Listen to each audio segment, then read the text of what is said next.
questão da matéria e da antimatéria. E aí, nós tínhamos visto que, pelas nossas atribuições, né, de simetrias e de campo, nós colocávamos aqui, separadamente, como singletes tivesse os dois, mas como objetos carregados, né? Carregados do ponto de vista desse o right, o the right, e vamos colocar o electron right. Como eu falei com vocês, né? Nas próximas, à medida que a gente for avançando, a gente vai generalizando, mas o estabelecimento do modelo e os mecanismos mais essenciais, tipo, a hora que entrar em ação o mecanismo de Higgs, a gente faz tudo com uma geração só, uma geração de quartos, uma geração de elétrons. Depois, claro, introduzir as demais gerações é importante para outros aspectos da interação fraca, sobretudo a questão do CP, a violação de CP, que é não CP forte, mas de CP fraco, a violação do CP fraco, que é um dado importante da teoria de Salan-Glass-Schreiber,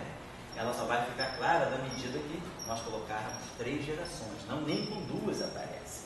Com 2 gerações vai aparecer o ângulo de Cabibbo, vamos ver o que significa, e com 3 gerações vai aparecer a matriz de fases de Cabibbo, Kobayashi, Maskawa. E, inclusive, essa questão, a terceira geração, como eu tinha falado na aula inicial do curso, ela foi proposta, teoricamente, ela foi antecipada, teoricamente, a terceira geração, justamente levando em conta que a teoria de Salan-Glass-Schreiber, a gente adota, compra ela como uma boa teoria para as interações eletrofracas e nós acrescentamos o ingrediente de que ela deve violar CP, experimentalmente já observado no final da década de 60. Então, se nós dizemos a teoria de Salan-Glass-Schreiber é boa, como eles conceberam, eles não introduziram a violação do CP. Então, depois da descoberta da proposta da teoria, os japoneses, né, o Kobayashi e o Maskawa, adotaram a teoria de Salan-Glass-Schreiber e enriqueceram ela com esse input de fora, que era a violação do CP. Aí, nisso que a teoria de Salan-Glass-Schreiber, tal qual ela foi proposta, ela não incorpora a violação do CP, porque ela tem só 2 gerações. Eles mostraram que com 2 gerações, de quarks e de elétrons, jamais, sobretudo de quarks, né, não se violaria CP. Então eles falaram, bom, se tem violação de CP nas interações fracas, e se nós partimos da premissa de que essa é uma boa teoria para as interações fracas, então nós temos que introduzir uma terceira geração, no mínimo, para que haja violação de CP. Então isso nós vamos falar mais para o final, que aí a gente vai discutir a matriz de Kobayashi, Kobayashi Maskawa. Mas eu estou só colocando, esse fato é importante, mas esse fato depende do número de gerações. O que nós estamos fazendo por agora não depende do número de gerações. Nós queremos ver os acoplamentos de Gay, os acoplamentos de Yukawa, e sobretudo depois passar praticamente 2 encontros, né, falando sobre a questão do mecanismo de Higgs, que é o mecanismo que faz essa queda. Lá no final, como o Henrique perguntou, nós vamos voltar a falar de uma questão bem atual relativa à teoria eletrofraca, que é a questão da 4ª geração. Não satisfeitos, né, com o não aparecimento do bóson de Higgs, propõe-se então uma extensão dessa teoria eletrofraca através de uma 4ª família, uma possível 4ª família. Essa 4ª família, ela vai ter um mecanismo chamado, que é o mecanismo de geração da escala eletrofraca através de férmions fortemente acoplados. E aí nós vamos ver que tem um outro mecanismo ligado ao que a gente chama de quebra dinâmica, não quebra espontânea da simetria, para poder reproduzir a escala eletrofraca. Aqui, no mecanismo de Higgs, a escala eletrofraca, né, como nós falamos na segunda aula de fenomenologia, a questão dos decaimentos fracos serem mais dilatados, os tempos são mais longos, a questão da produção de bósons vetoriais intermediários bem massivos para responder pelo curtíssimo alcance da interação. Tudo isso nos leva a propor aqui o mecanismo de Higgs. Mas aí a gente vê que o mecanismo de Higgs sofre de certas arbitrariedades que talvez possam ser curadas introduzindo-se uma 4ª família. Essa questão vai ser lá no finalzinho do curso, que é uma questão bastante atual de pesquisa. Então, se alguém até for avaliar, porque se quiser fazer um trabalho sobre isso, esse é um assunto muito quente, é um assunto bastante importante, vale a pena saber o que está circulando sobre isso aí. Bom, então vamos retomar a nossa discussão. Oi, pois não? Qual é a fisicidade que existe do lado esquerdo ali? Aqui, o que existe físico aqui é, primeiro, a revolução de partículas e a simetria. Essas simetrias aqui são fundamentais na organização dos números quânticos. Esses números quânticos são quem vão organizar as interações. Se depois tem um mecanismo de quebra de simetria que rompe essa estrutura simétrica aqui, e chega aqui, ainda tem memória do que aconteceu aqui. Quer dizer, a vantagem justamente desse mecanismo de quebra espontânea da simetria é que você quebra a simetria, mas você não perde, pelo menos, relações importantes entre parâmetros da teoria. Então, outra coisa que fica daqui, nós vamos falar também quando a gente estudar o chamado rede normalizado, é que essa estrutura simétrica, ela garante a renormalizabilidade e a unitariedade da teoria eletrofrágil, mesmo que a simetria tenha sido quebrada. Em termos de natureza, ela não existe. Não, ela existe. Ela existiu antes dessa transição de fase. Ela existe numa escala de energia. Isso aqui vai acontecer na faixa de 240 GeV. Mas se a gente vai para energias altíssimas, suponhamos que eu esteja numa escala, uma taxa de 10 a 3 TeV, uma escala, quanto mais alta for a escala de energia com respeito a essa escala aqui, eu estou recuperando essa situação. Então isso aqui é uma transição de fase que marca uma situação do meu sistema. Então se eu vou... Ela vem altíssimo com 240, ela quebra. Em 240 GeV, essa estrutura aqui já cede para essa aqui. Mas à medida que eu aumento muito a energia, eu começo a voltar à origem dessa simetria, eu começo a ver essa situação. Então, isso é importante no sentido de o que significa, o que é um eletromagnetismo a altíssimas energias. Quando eu vou estudar, por exemplo, a interação elétron-elétron, ou aniquilação elétron-pósitron, ou aniquilação fóton-fóton, e eu estou a energias muito altas, se eu vou estudar o eletromagnetismo a energias muito altas, eu começo a ter que ver modificações da teoria eletromagnética. Eu começo a já migrar para uma situação, ou seja, voltar para uma situação onde a física do fóton não é completamente desacoplada da física de interações frágeis. Quando a gente fala da QED aqui no nosso mundo, e a gente fala que a QED é ótima, ela dá boas informações sobre átomos de hidrogênio, ela dá ótimas informações sobre processos tipo elétron-elétron, scattering, Compton, e aniquilação, é mais ou menos fóton-fóton, criação de pares a partir de fóton-fóton, tudo isso está funcionando bem aqui. Mas se eu começo a estudar esses mesmos processos a energias mais e mais altas, o eletromagnetismo começa a se misturar com a interação fraca. E aí eu vou ter que ter mensageiros da interação fraca também intermediando processos eletromagnéticos. Agora, por que você diz que aí tem fótons auto-interagentes? Aqui eu tenho, vamos dizer assim, o predecessor do fóton auto-interagente, que nós vamos ver hoje. Porque a estrutura, o que é o fóton aqui, o fóton tem uma perna aqui e uma perna aqui. Então vamos ver que o fóton tem uma perna em cada lugar, ele se compõe, quer dizer, ele é uma superposição de um cara, um mensageiro daqui com um mensageiro. Ele interage com o outro, não é auto-interagente. Não, acontece. O que a gente vê, o fóton físico, o fóton que a gente percebe no eletromagnetismo, que não é auto-interagente, mas o predecessor do fóton, o papai do fóton, esse é auto-interagente. Mas é porque você vai mostrar que ele é auto-interagente, ele interage com o outro W ou com ele mesmo? Não, com o outro W. O fóton não interage nem consigo próprio, nem com o Z0. Nem com o Z0, ele não interage com nada que é neutro. Tá? Isso aí, tá bom?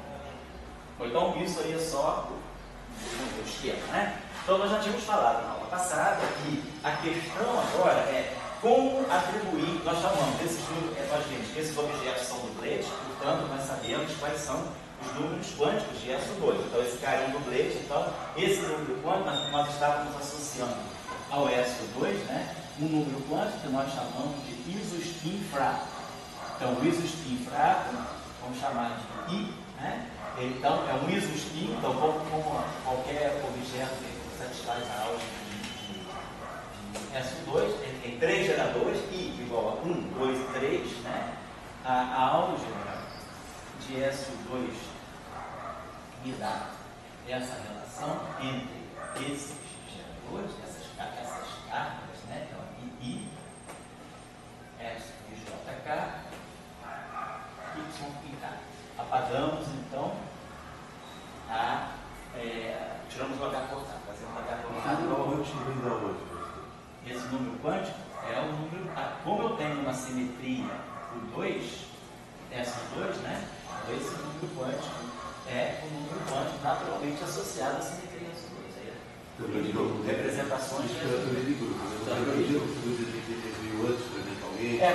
se você começar a observar, eu já tinha motivado isso também aqui no curso, lembra que eu tinha falado que nos decaimentos, né, eu tenho, por exemplo, né, o quark D decaindo do quark U, emitindo um elétron e um antineutrino. Então, o que nós tínhamos pensado?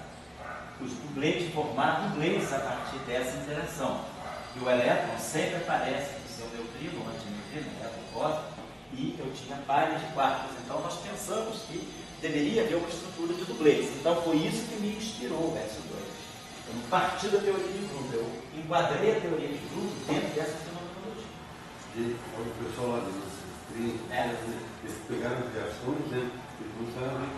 No início da década de 60, final da década de 50, início da década de 60, já tinha a chamada álgebra de corrente. Já se estudava, não tinha uma teoria, campos, para interação fraca. Tinha teoria de Fermi, mas ela não tinha problema de normalização.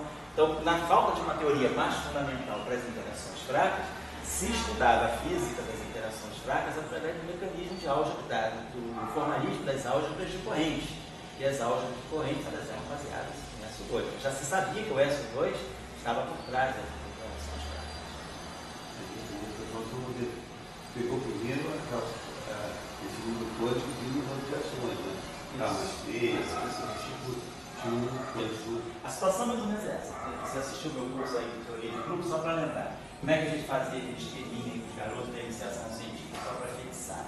A gente parte daqui, então a gente tem uma certa fenomenologia de algum sistema físico complexo. Essa fenomenologia, ela me leva à ideia de uma simetria.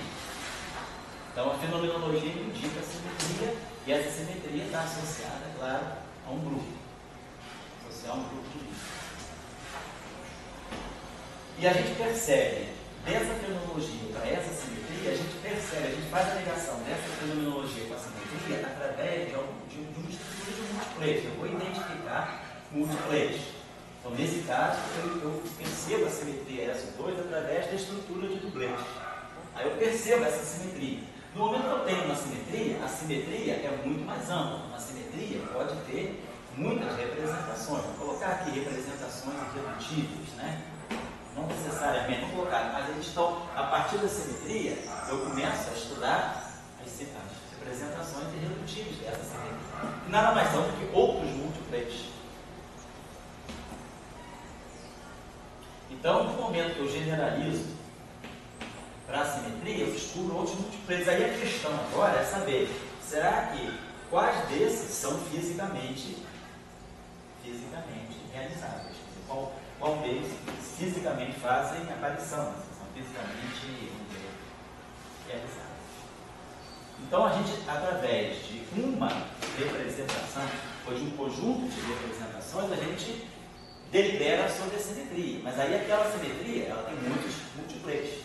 Aí, a partir desses múltiplex aqui, eu vou ver quais têm aparecimento físico e quais não tem. De repente, nem todas as representações são boas, né? Nós sabemos claramente aí, quando a gente tem teoria de campo, que nem todas as representações do grupo de Poincaré são boas. As representações com espinho contínuo, a gente descarta da física. As representações correspondentes a táquions também, em geral, a gente descarta. Então, você percebe a simetria e depois você vê daquela simetria tudo aquilo que ela pode dar, o que você vai aproveitar.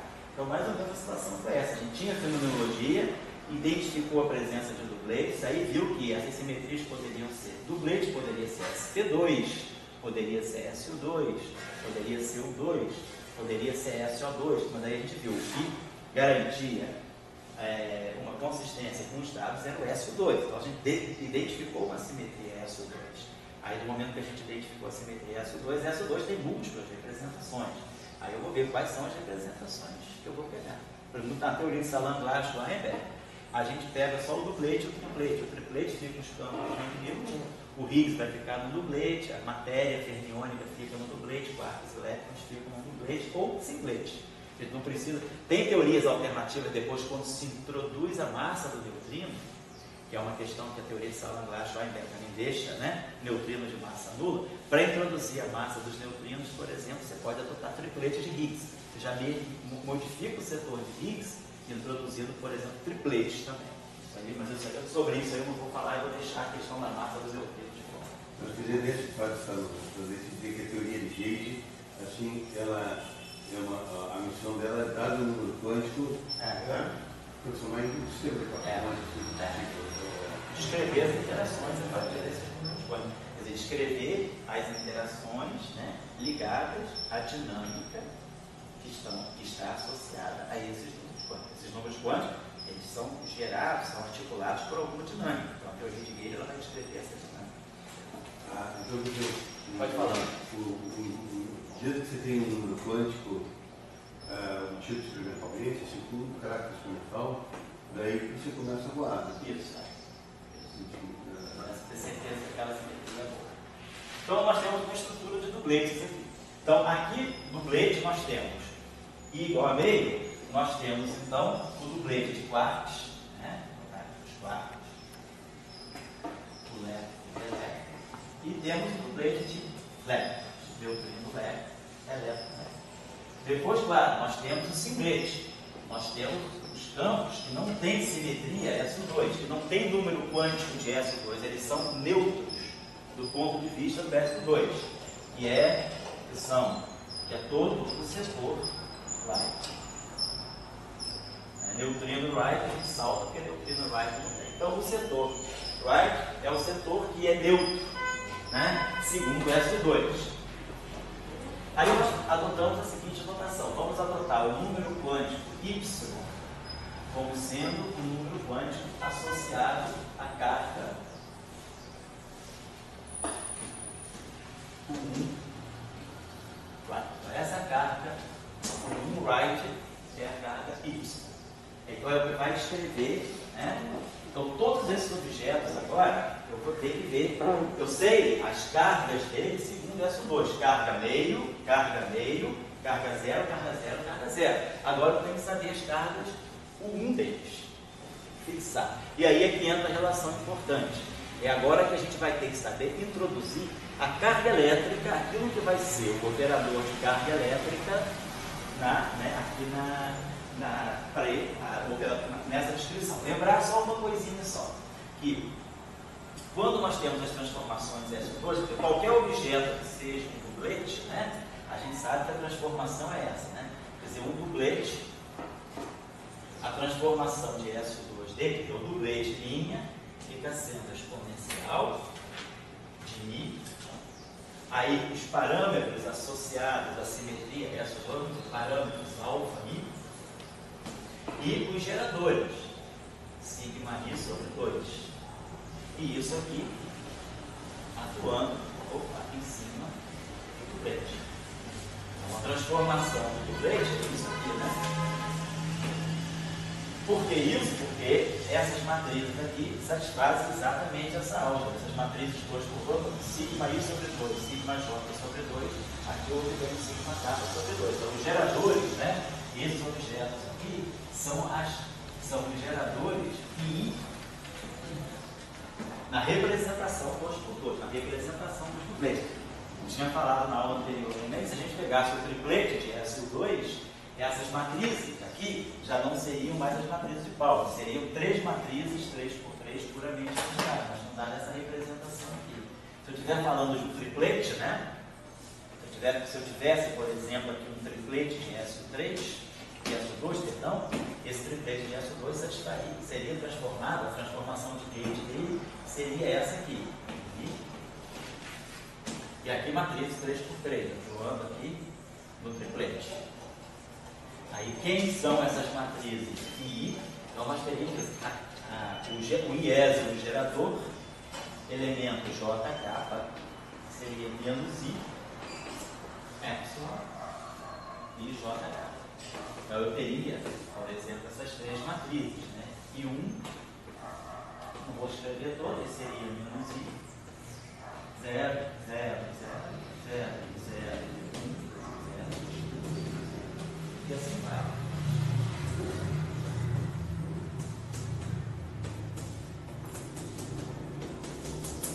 Legal?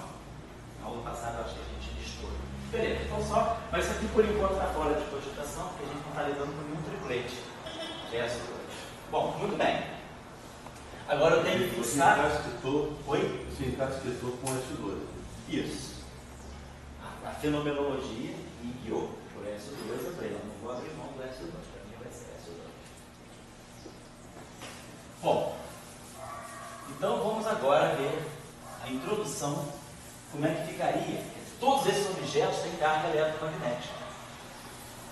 O quarto tem carga, o elétron tem carga, mas o neutrino é de carga eletromagnética nula. Então a gente tem que ver agora como é que fica a atribuição do que seria o gerador de carga eletromagnética, né? O gerador, né, correspondente ao 1 eletromagnético nessa descrição. Então a relação que nós temos é essa. Nós temos que a carga eletromagnética de qualquer membro desse modelo, né, de qualquer setor, vai ser a terceira componente dos spins mais a hipercarga fraca, chamada hipercarga light, que é hipercarga fraca sobre o outro. Esse objeto aqui, na verdade, que é a carga 1, a gente chama de hipercarga fraca.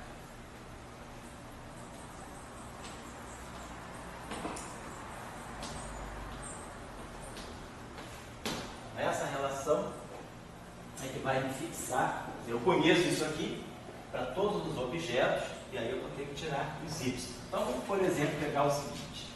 Vamos ver o quark left, o U left.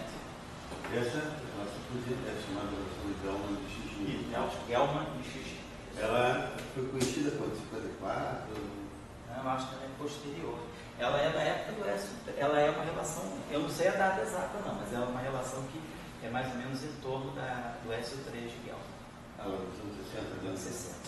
Ela não recebeu? Não, eu acho que não. Eu acho que essa relação, posso checar, isso eu não posso dizer com certeza. Mas eu sei que essa relação foi usada justamente para mostrar essa relação de Gell-Mann e Shijima, ela assinalava uma quebra da simetria SO3 de Flavor, a simetria do eixo por do eixo. Então ela é usada ali dentro para fazer cálculos dos espíritos, tá? Mas aí agora o que se faz aqui é uma relação semelhante no caso de SO2. Mas essa relação aqui, por que essa relação é importante, por que eu preciso dela e qual vai ser o significado dela? Essa relação já está me dizendo o seguinte: a carga eletromagnética, ela se acopla com quem? Se acopla com o fóton. A carga eletromagnética é o número quântico que liga uma partícula carregada ao fóton. Essa aqui é a terceira componente do isospin fraco. E essa aqui é a intercarga. Então a gente já começa a ver que a carga eletromagnética, nessa descrição, ela está ligada a esses dois números quânticos aqui. Então, provavelmente, eu vou ver que aquilo que vai ser o fóton para mim, o fóton se acopla aqui com essa carga eletromagnética, essa relação já vai guiar a gente para saber que esse cara aqui, pela teoria SO2, ele vai se acoplar ao bóson de Gauge grupo 1. E esse cara aqui, ele vai perceber o bóson de Gauge do SO2. Então deve haver uma combinação do bóson de Gauge de SO2 com o bóson de Gauge grupo 1, que vai me dar o fóton que se acopla para a carga elétrica. Então essa relação, ela já faz essa ampla visão para nós, tá? Ela não é simplesmente uma relação, vamos dizer assim, de recorrência, uma relação, vamos dizer assim, utilitarista que eu escrevo. Não, essa relação ela tem uma consequência bastante lá na frente. A gente só está intuindo dela, né, o que ela significa. E aí, mas por que isso é mandatório? Isso é importante. Eu tenho que ver se eu tenho partículas carregadas descritas pelos números quânticos SO2 e o 1, eu preciso saber como que esses números quânticos, qual é a relação da carga elétrica com esses números quânticos. Então, em qualquer teoria unificada, quando se estuda unificação, grande unificação, uma questão sempre muito central é saber como que a gente escreve o operador de carga elétrica em função dos geradores daquela simetria. Quando, por exemplo, a gente estuda a teoria SO5, que é uma teoria grande unificada, ou estuda a teoria SO10 também, que é uma teoria, é um bom grupo de gays para grande unificação, a gente tem que dar uma declaração de como fica a carga eletromagnética nessas teorias, nesses modelos. Tá? Então aqui eu estou dando a minha relação entre a carga eletromagnética e os números quânticos associados a simetrias pré-existentes. A partir das simetrias SO2 e 1, eu tenho que ter a carga eletromagnética. Porque essa é a minha proposta desde o início, é pegar SO2 e 1 e dar o 1 eletromagnético. Então, eu tenho que saber como é que o 1 eletromagnético ele vem a partir dos números quânticos que estão do lado esquerdo do SO2 e 1. Isso aí não é acidental, não, tá certo? Acabou. Porque eu tinha uma reflexão que essa fórmula para mim me parece assim, dessas grandes fórmulas da física, tipo E igual a gente. Eu não estou querendo como entendo. Mas a carga elétrica foi descoberta por Maxwell, né? Ele botou uma lei de conservação, né? Botou o DLT e tirou a carga elétrica de lá, tem uma carga elétrica. Bom, aqui apareceu o seguinte, esse I3 é conservado, isso, né? E esse Y é conservado, independentemente. Isso, independentemente. Daí tem que somar qual que é conservado. Então o pessoal entendeu que havia uma outra coisa de conservação e chamou esse de carga eletromagnética. Isso aí, assim, por exemplo, eu acho que o Maxwell botou a carga elétrica e daí apareceu a invariância da luz, essa coisa de direção. Mas não se mexeu mais na carga, o que é carga elétrica. E nessa forma você mexe no que é carga elétrica, dá uma estrutura para ela, em dois outros mundos quânticos. Isso é uma coisa assim, que a gente, eu estou muito confundido com vídeo, com outras coisas. Eu acho que isso aí é um berço. Isso é um berço de, digamos, alguma coisa está indo além do magnetismo. Você tem que entender o seguinte, isso aqui não é acidental. Ô, Antônio, então aí, vou passar lá. Isso aqui, por exemplo, por que em 3, por que não em 2? Poderia escolher uma das 3. Todas.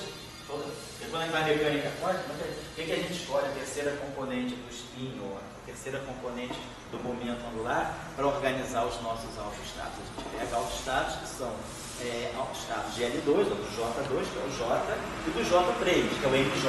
O J3, o MJ, pela álgebra do S2, a gente sabe que vai de menos L, de menos J, até mais J, com saltinhos, né, de uma unidade. Pela álgebra de S2. E essa atribuição é simplesmente arbitrária. Eu escolho como as 3 componentes comutam com o I2, e o I2 é o único operador de Casimir, eu posso escolher um dos 3, não posso escolher 2 deles, porque eles não comutam entre si. Eu não posso medir I1, I2 e 3, nenhum deles simultaneamente, tem que ser cada um só. Então eu escolho I3. Aqui, vamos olhar o seguinte, se eu pegasse o gerador I3, no dublete, vamos dizer, pegar o gerador sigma 1, que é o I1. Se eu pegasse o I1 atuando no dublete de quarks, por exemplo, né? Ou no dublete de neutrina, tanto faz. Atuando no dublete, se a gente pegar, não precisa nem dizer o que é, vamos supor que eu pegue o gerador I1 atuando no dublete. Um dublete aqui AB. Na representação do dublete, esse gerador aqui é a matriz de Pauli sobre 2, é o sigma x sobre. Esquece o fator meio, então isso aqui é sigma x, é 0, 1 e 0. Tá? Então isso aqui me dá BA. Então esse dublete, ele não é autovetor de 1. Se fizer a mesma coisa para o I2 também, não é autovetor de 2. Mas se eu fizer o I3, eu teria 1, 0, 0, menos 1. Então, isso aqui é A menos B. Então, esse objeto aqui, né, esse carinha aqui, esse cara aqui tem uma carga bem definida. Esse aqui tem número quântico, quando você tem algo esse cara aqui pega o 1, não há uma mistura desses dois estados, desses dois componentes aqui, sob a ação do operador I3.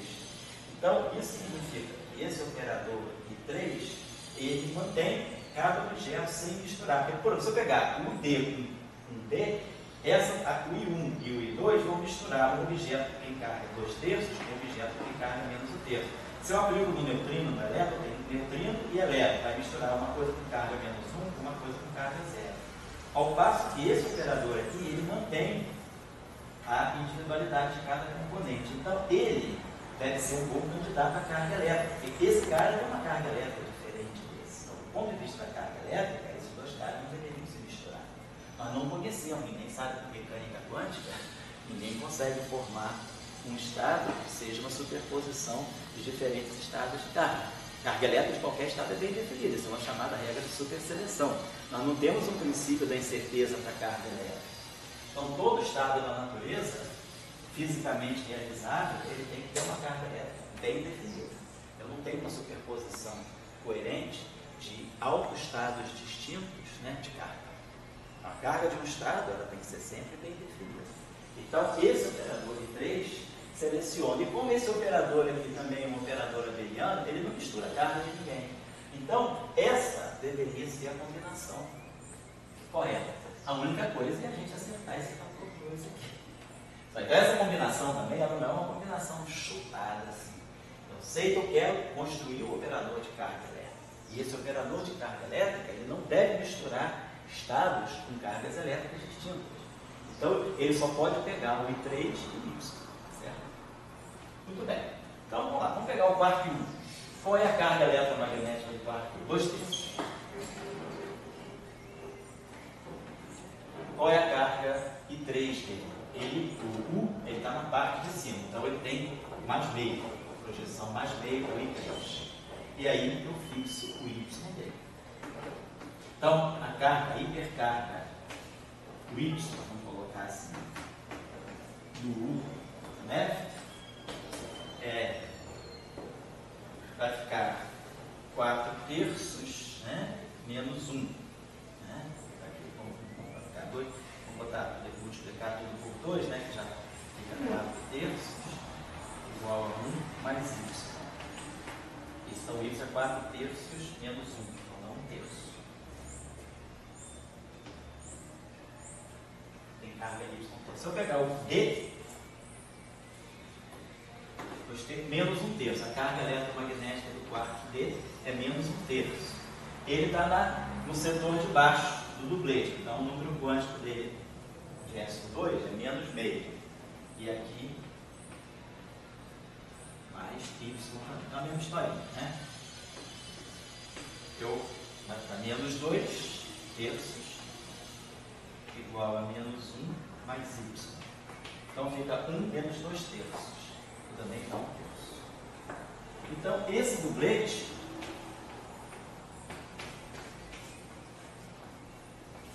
ele tem uma carga 1/3.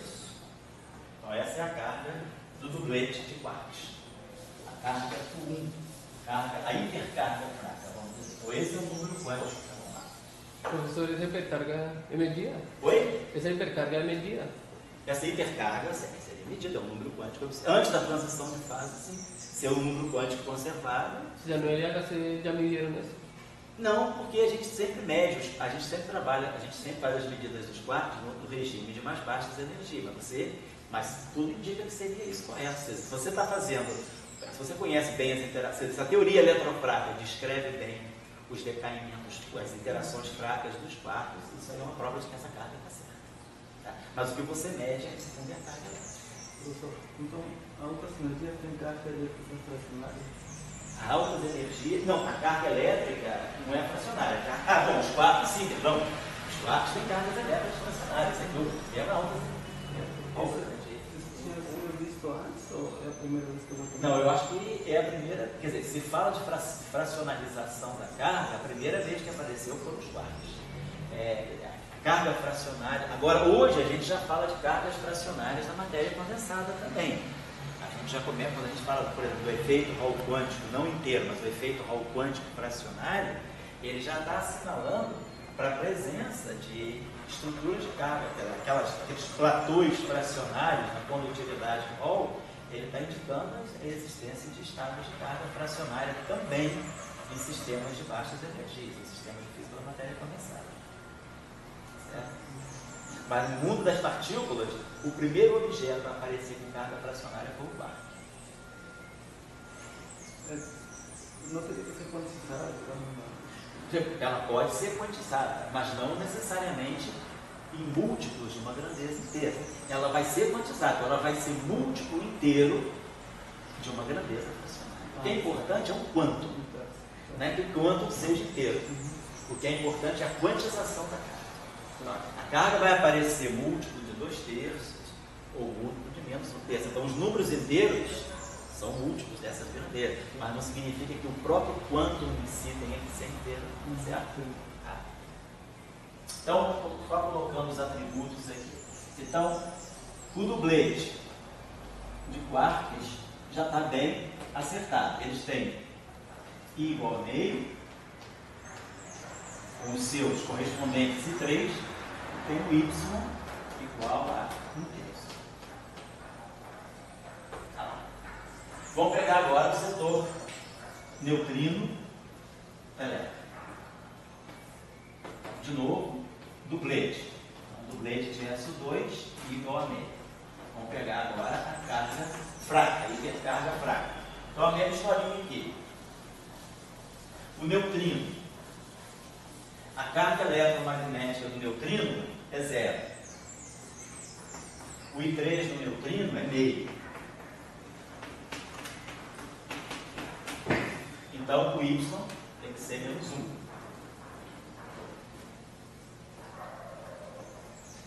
Vamos ver a mesma coisa para o elétron. Carga eletromagnética do elétron é menos 1. O I3 é menos meio, porque o neutrino está na parte de baixo. Então, confirma que o Y desse dublete é menos 1. Menos meio dá menos 1. Então, está certo. Ambos compartilham essa carga 1. Certo? Então, agora, vou pegar os objetos distintos, né? Vou pegar os objetos singletes por right. Então, tudo que é singlete, eu não vou nem colocar o I. O I é 0. Tudo que é singlete é neutro, do ponto de vista do SO2. Então, vamos precisar, né? I, certo? E vamos ver qual é a carga Y dele. Então, quark right, carga dele, 2/3. Ele é um singlete, então aqui é 0. Ele não tem número quântico de SO2, ele é singlete de SO2, então 4/3. Então a carga 1 dele, a hipercarga fraca do quark right é diferente da hipercarga fraca do quark left. O left tem hipercarga fraca 1/3 e o quark right tem hipercarga fraca 4/3. Porque justamente a simetria U1, né, a simetria SO2 agrupa esse aqui. Então, do ponto de vista do SO2, eles são singletes, então eles podem ter cargas livres. Né? Se eu pegar agora o D-right, o quark D é menos 1/3. Ele é um singlete, que é right, e aqui. Então, o D-right tem menos 2/3.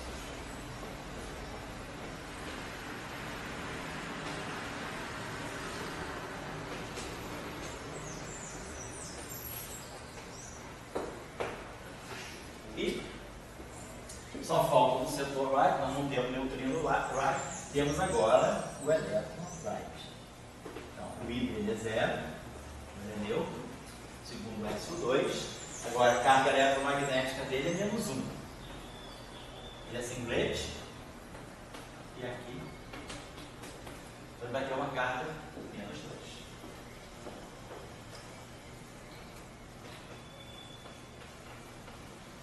Essa carga eletromagnética, você está garantida que ela é conservada. Isso.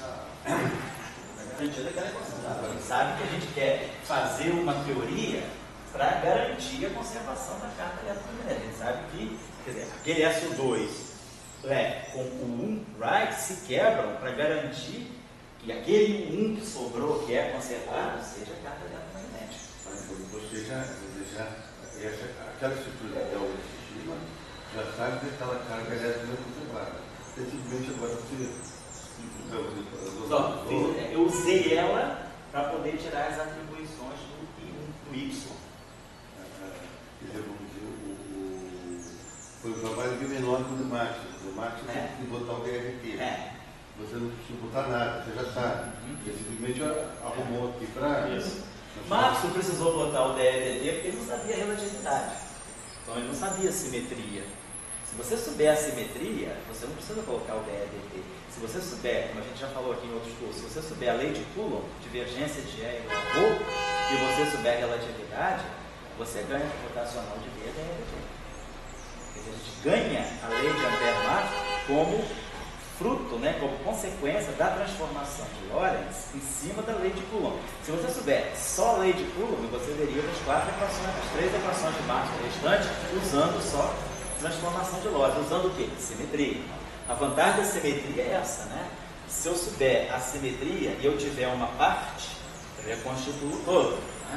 Simetria, se eu tiver só o braço da pessoa e souber todas as simetrias da pessoa, eu reconstituo até o sorriso da pessoa. Com a simetria você faz tudo. Então a questão aqui, eu sei a simetria. Eu sei a simetria, SO2 e 1. Então com isso eu reconstituo tudo. Me dá uma parte que eu te dou todo. Eu sei a simetria. Mas aí você diz, a simetria que você tem é que a carga eletromagnética, aí você vai. Essa é a condição de contorno. Eu sei que eu tenho que terminar numa teoria que conserva a carga elétrica. Isso. Eu sei que eu tenho que terminar numa teoria que vê o eletromagnetismo, não viola o eletromagnetismo. E aí, eu sei, e eu tenho que construir então a carga eletromagnética a partir das cargas conservadas. Então eu tenho I1, I2, I3 e 4 cargas conservadas. 3 no setor do SO2 e essa no setor do 1. A questão é, eu posso fazer uma combinação linear de todas essas cargas para ver quem é a carga eletromagnética. Mas eu já encurtei esse trabalho sabendo que I1 mistura objetos com cargas distintas. I2 mistura objetos com cargas distintas. Então, quem sobra para contar a história da carga eletromagnética? Sobra o I3 e o Y. Você pode normalizar o I3 a 1. Eu poderia colocar alfa I3 mais beta Y. E aí fixava alfa e beta. Mas eu posso normalizar. Eu estou fazendo isso aqui é uma conversão. Isso é uma interferência minha na teoria. Isso aí não sai da teoria. Isso aí agora, eu sei o que eu quero. Sabendo o que eu quero, eu tenho que introduzir a carga elétrica. Você percebe a questão que eu estou construindo na teoria? Eu não, eles estavam construindo uma teoria dessa forma. O que eu quero? Eu quero ter a carga eletromagnética, que é uma grandeza conservada. E eu tenho que, no fundo, eu quero dar uma origem para a carga eletromagnética a partir de simetrias mais fundamentais. Quem são as simetrias mais fundamentais? SO2 e 1. Essa é a minha proposta. Depois eu poderia chegar aqui com outro grupo. Vamos pegar esse grupo. E aí eu tenho que procurar, dentro desses 4 geradores, como é que eu posso combiná-los para ter a carga eletromagnética. Eu diria o seguinte, você de uma cinemática, você gera uma dinâmica. Isso. E você diz, eu tenho a cinemática. Isso. Mas você tem a cinemática porque experimentalmente você te deram I3 Claro. e te deram hipercarga. Então você sabe que aquela carga eletromagnética é Na conservada. verdade, na prática, não me deram Y, não me deram hipercarga, me deram a carga eletromagnética. Eu sei que eu quero montar essa relação, mas isso eu conheço da minha prática diária. Isso, teoria de grupo, assim, no momento que eu botei dublete, eu já sei a carga. Amarrar os números quânticos de uma simetria não abeliana é muito mais simples do que amarrar uma simetria abeliana, porque a simetria abeliana está toda solta.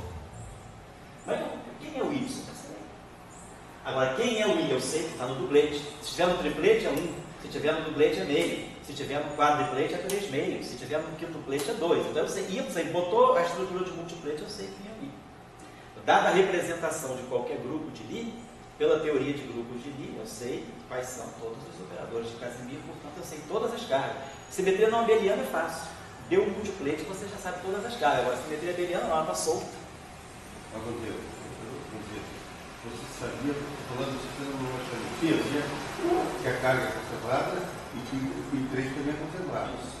E daí eu chamo arroba isso. E que esse é conservado, mas eu não sei quem é ele. Então eu uso isso que eu sei, com isso que eu sou de saber, para chegar nisso. Então daí você está com uma cinemática clara, você sabe um é conservado, esquerdo, e cada segmento direito são conservados. E daí simplesmente todo mundo normalizou, você partiu de uma cinemática. Agora da cinemática, você vai criar dinâmica. Isso. E da dinâmica, agora tem o duplete linha, igual isso aqui, dá uma transformação de gauge. E por que da cinemática eu consigo gerar dinâmica? Lei de Newton, né?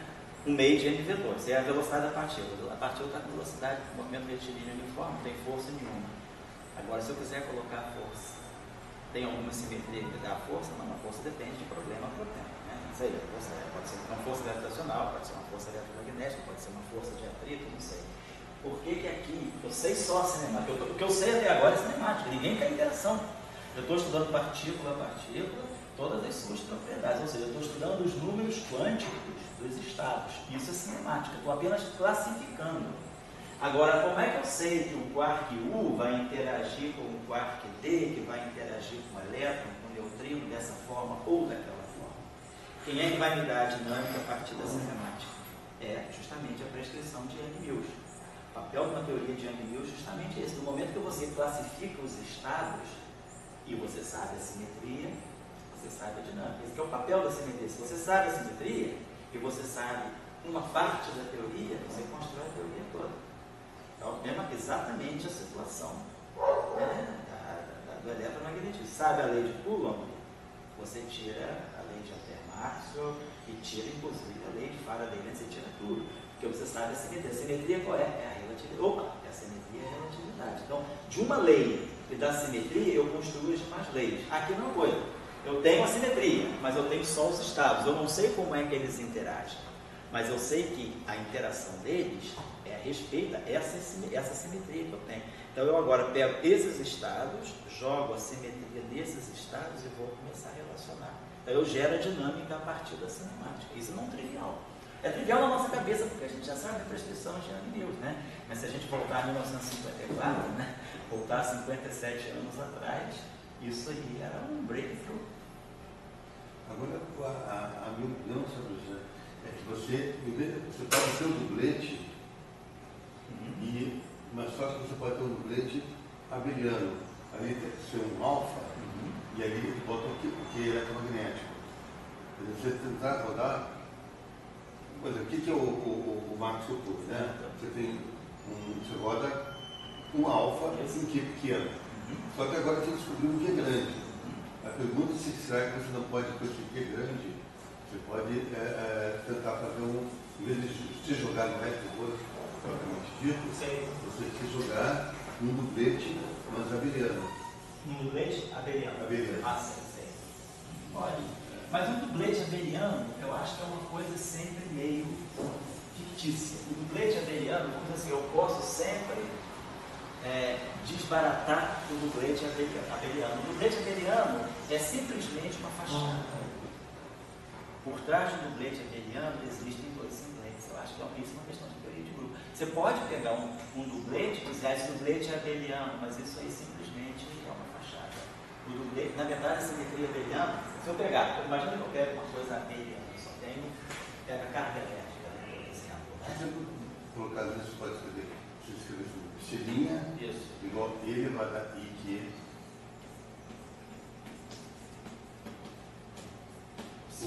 o que é aqui eletromagnético, né? Exemplo, exato.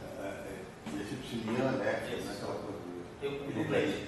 Eu posso ter, se eu tiver, por exemplo, se eu tiver um conjunto de dois objetos que têm cargas eletromagnéticas, sei lá, coloca aqui o neutrino e o elétron, digamos assim. Eu sei, o operador de carga elétrica me dá que a carga do neutrino é 0 e a carga eletromagnética do elétron é 1, é menos 1. Então eu sei isso aqui. O que eu posso fazer para fazer? Então eu sei que a transformação eletromagnética do neutrino é com Q igual a 0 e a transformação. Então esse aqui é a fase 1 e esse aqui é menos 1, é elevado a menos alfa. Mas eu posso fazer uma transformação, eu posso pegar um objeto que seja assim, 0, 0, 0, menos 1. Se eu atuar com essa carga aqui em cima do neutrino e do elétron, eu posso apagar isso aqui.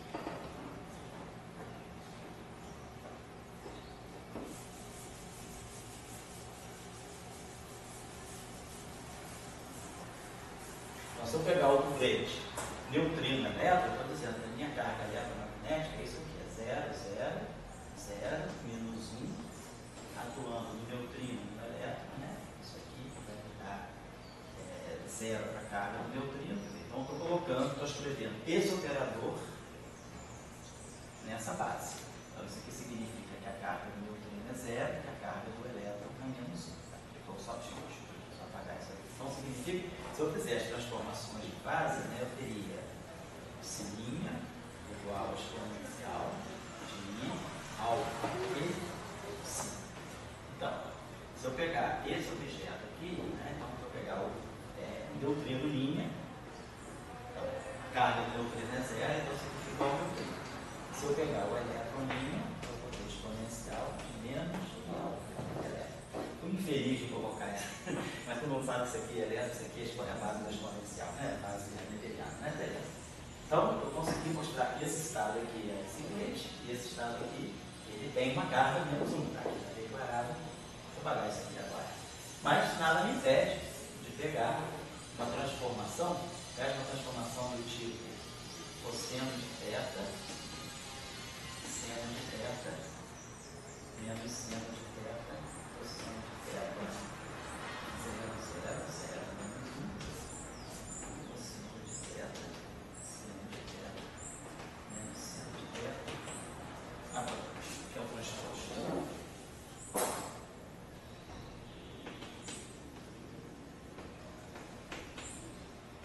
Vamos fazer essa transposição aqui, vamos ver o que vai ser.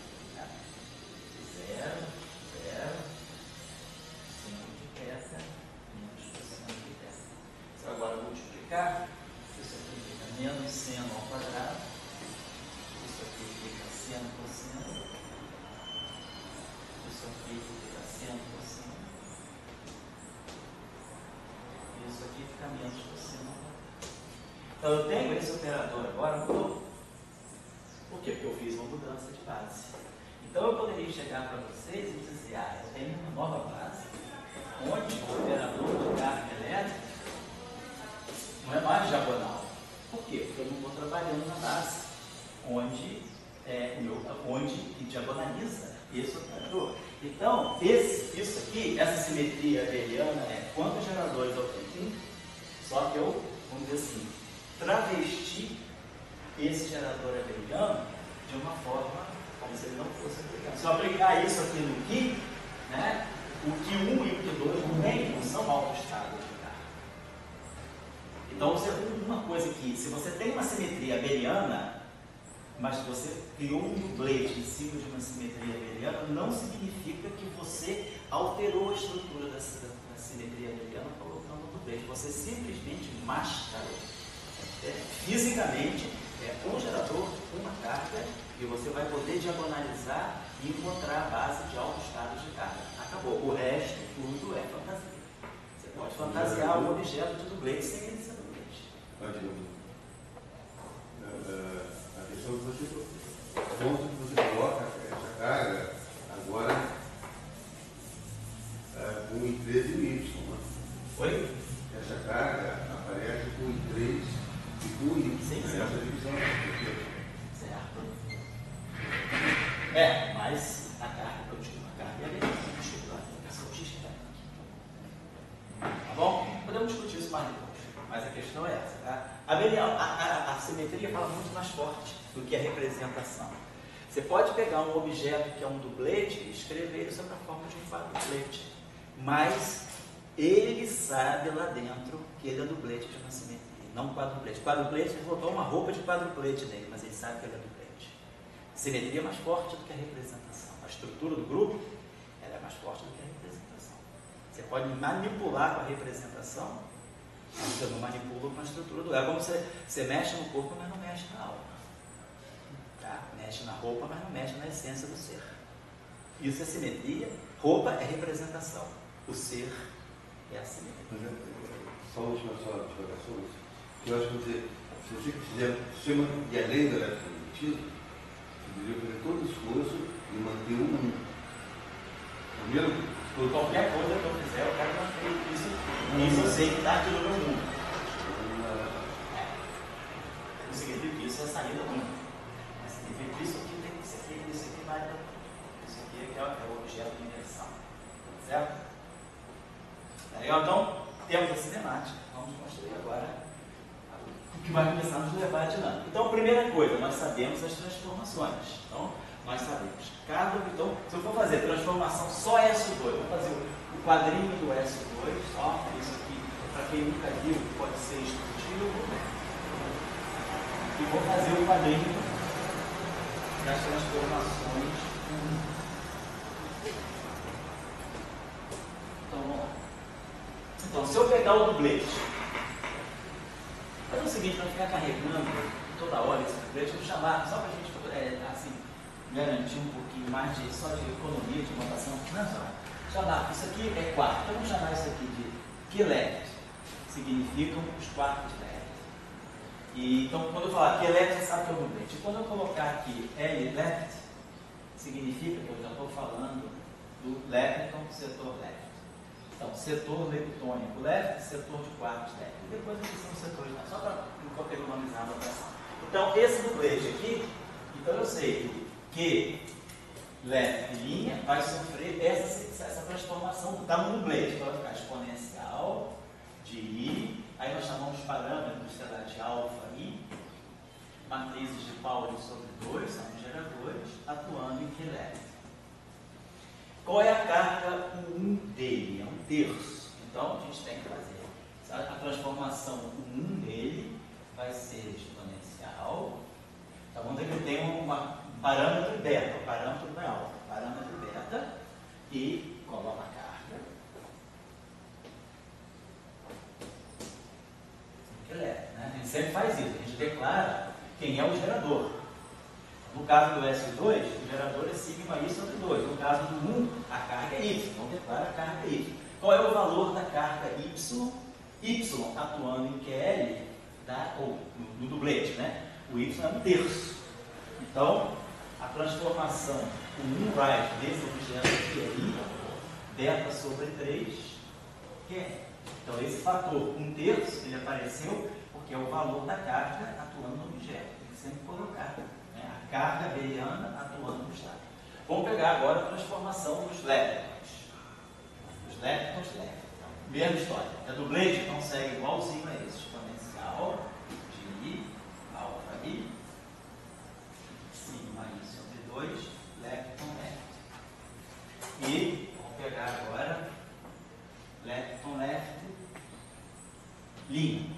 Então, exponencial de I, beta, a carga abeliana e o estado. A carga abeliana, carga Y do setor dos leptons é menos 1. Então, vai ficar exponencial menos 1.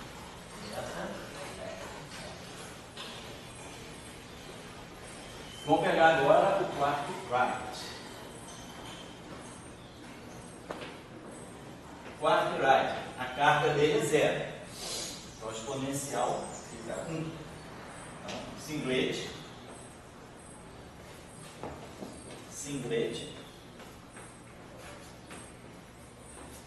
e singlete.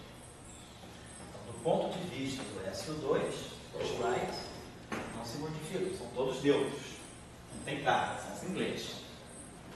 Então, tá legal. Agora, vamos ver do ponto de vista do 1, nenhum deles é neutro. Então, todos vão ter transformação. Então, a transformação do quarto right vai ser essa exponencial com o fator 4/3. Então, vai ficar exponencial de I, 4, beta sobre 3, right. Quarto D vai ser menos 2/3. Exponencial de menos I, 2 beta sobre 3, right, né? Carga menos 2/3. E o elétron right tem carga menos 2. Então a transformação 1 right dele vai ser exponencial de menos 2 e beta elétron right. Então eu sei todas as transformações. Por que a gente precisa saber todas as transformações? Aí a gente já está dentro já estamos no approach de Young Mills. A gente precisa saber as transformações, porque a gente sabe que precisa construir as derivadas covariantes. Então, derivadas covariantes, elas dependem fortemente da transformação, porque é a transformação que vai nos dizer as cargas. Então, eu preciso construir uma deriva. Aí, bom, estou levando em conta que houve um pré-requisito de Young Mills, o curso, né? O Sebastião fez uma revisão, uma apresentação, nem foi revisão. Ele fez, para quem não conhecia, ele introduziu o approach de Young Mills e mostrou para vocês que no caso de um grupo semisimples, a derivada covariante, ela tem termos que se adicionam relativos a cada grupo. Eu tenho uma simetria S, U, M, um grupo G1, um grupo G2, eu tenho um conjunto, né, uma simetria que eu vou chamar de semisimples. Então, a derivada covariante é a derivada usual, mais o campo de Young-Mills da primeira simetria, mais o campo de Young-Mills da segunda simetria. Nesse caso, a gente tem um grupo de simetria SO2 e U1. Não é, na verdade, um grupo bem semisimples, porque tem um fator abeliano. Vocês estão lembrados aí da definição? O que é um grupo simples e o que é um grupo semisimples? O grupo simples, ele não tem nenhum subgrupo invariante. O grupo semisimples, ele não tem subgrupos abelianos invariantes. Então, um grupo do tipo SO3 vezes SO2, os SUNs todos são grupos simples. Cada SUN separadamente é um grupo simples. Mas quando eu tenho uma simetria, sei lá, SO5 vezes SO3 vezes SO2, isso é um grupo semisimples. Os grupos abelianos, né, quando eu introduzo um fator abeliano, o grupo deixa de ser semisimples. Então, numa teoria de gauge, normalmente o que a gente tem, o grupo de gauge mais geral é um grupo semisimples vezes fatores abelianos. Então, eu posso ter uma simetria SO2 vezes SO2 vezes SO3 vezes o 1 vezes o 1. Então, eu tenho simetrias abelianas. Mas não tem problema. Se tem fatores abelianos ou não, a derivada covariante, ela pega um adicional para cada simetria. Então, a minha simetria é SO2. Então, quando eu for construir a derivada covariante atuando em cima do dublete de partes leve, eu vou ter que pegar primeiro a derivada covariante. Primeiro termo é a derivada usual. Equação de Dirac, né? O setor leve. Sai então da derivada. I, gama, mi, tem i. Eu vou precisar ter i do campo. Tá lá. Agora o fator SO2 dele. Pode ver o primeiro passo que eu construí. Oi? Não, eu já tive construído. A cinemática está aqui. Agora eu vou começar aqui. Depois aqui é uma invariância global, né? Aqui é tudo local. Está todo mundo colocando, mas vai ser tudo local. Eu sei, mas é global, agora vai transformar em local. Isso. A derivada Não botei a dependência explícita em x aqui, mas poderia colocar. Se elas são simetrias locais, se esse alfa i é um alfa i de x, e se o beta é um beta de x, então eu preciso construir derivadas. Só para a gente entender os passos, né? É isso mesmo. Então aqui não estou dizendo se é local ou global. Eu estou dizendo, aí você tem razão. Aqui eu declarei se é local ou global. Pode ser ambos.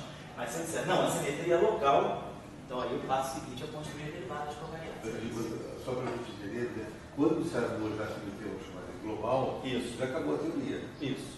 Agora, a cinemática a cinemática é isso. O grande passo foi a cinemática e depois foi a simetria global que corresponde àquela cinemática. A simetria global daquela cinemática, é isso. Porque a simetria global, ela não vai me permitir fazer as interações via campos de gauge. Então, pararia ali. Então, dessa cinemática, eu agora vou viabilizar uma dinâmica por causa dessas derivadas covariantes. Agora, por exemplo, vou fazer apenas os primórdios, assim, a seguinte pergunta. Sempre a questão de unificação é uma palavra que chama, né? Então, sempre você diz, por que o eletromagnetismo se unifica? E quando você tem um campo elétrico e uma carga parada, tem campo elétrico, movimentou e campo magnético. Então, eles são a mesma coisa dependendo do... Então, não dá para entender unificação eletromagnética. Isso.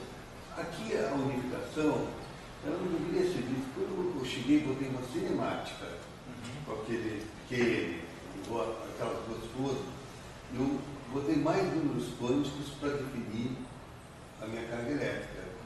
E ali que eu plantei uma unificação. Quer dizer, o que vier depois, que agora começa a vir por aí, etc., já foi plantado quando você botou dois números quânticos para definir a carga elétrica. Isso.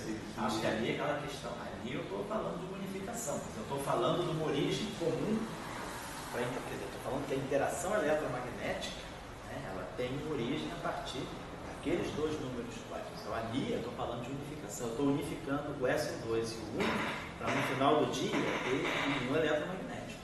Porque se você fizesse um 3 igual a 0, você voltava para o close, né?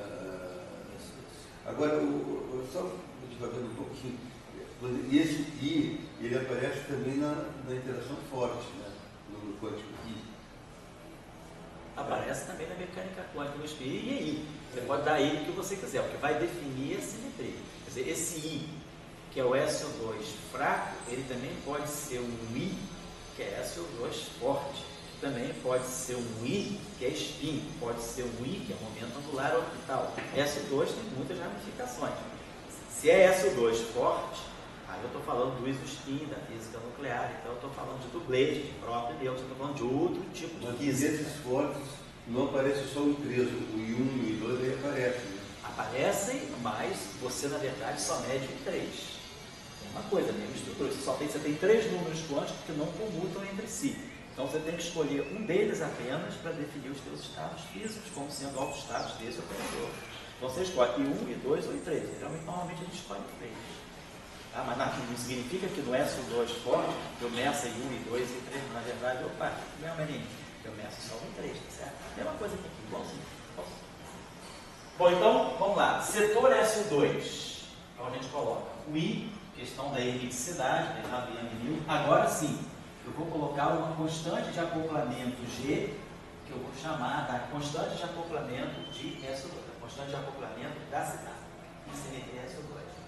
Aí sim, quem é a representação? Então, a representação, esses são os geradores.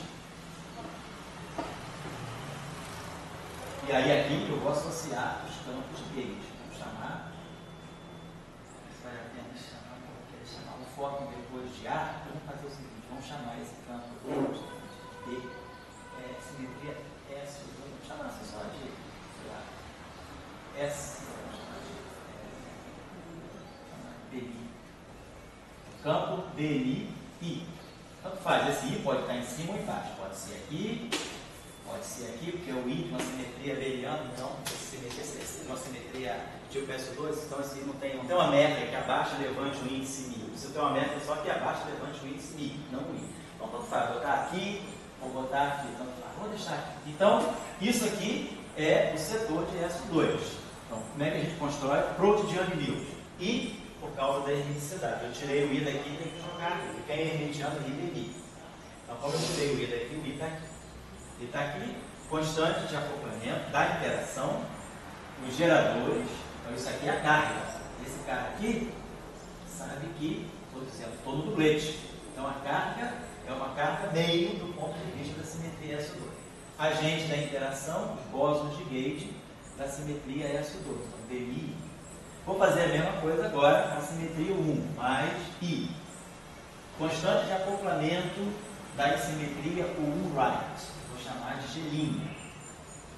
Coloco aqui a carga, o operador de carga, quer dizer, o gerador da simetria abeliana, e coloco aqui o campo, que eu vou chamar de YI. Só para não confundir, vamos fazer o seguinte, vou botar aqui, YI. Então, esse Y aqui é a carga, o gerador. E esse cara aqui é a mesma receita, ó. E a constante de acoplamento, a carga conservada, o gerador e o campo de gauge. Só que, nesse caso aqui, essa carga é uma carga abeliana. Ela não é uma matriz como aqui. Ela é um valor bem definido. Quanto que vale a carga do quarto elétrico? Vale 1/3. Então, aqui eu substituo por 1/3. Então, vai ficar aqui sobre 3. Então, isso aqui é a derivada covariante atuando no quarto. No dublete de quartos. Vamos pegar agora a mesma coisa do setor de LED.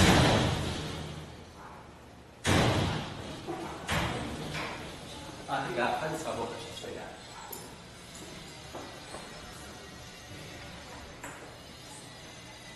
DI Leite, obrigado, tá? Tá. Eu tenho a chave aqui. A fechadura ficou torta? Não, está fechando. Não está fechando. Então deixa, cara. Então é melhor fazer o seguinte. Deixa aberta de vez, porque aí, sabe o que eu acho?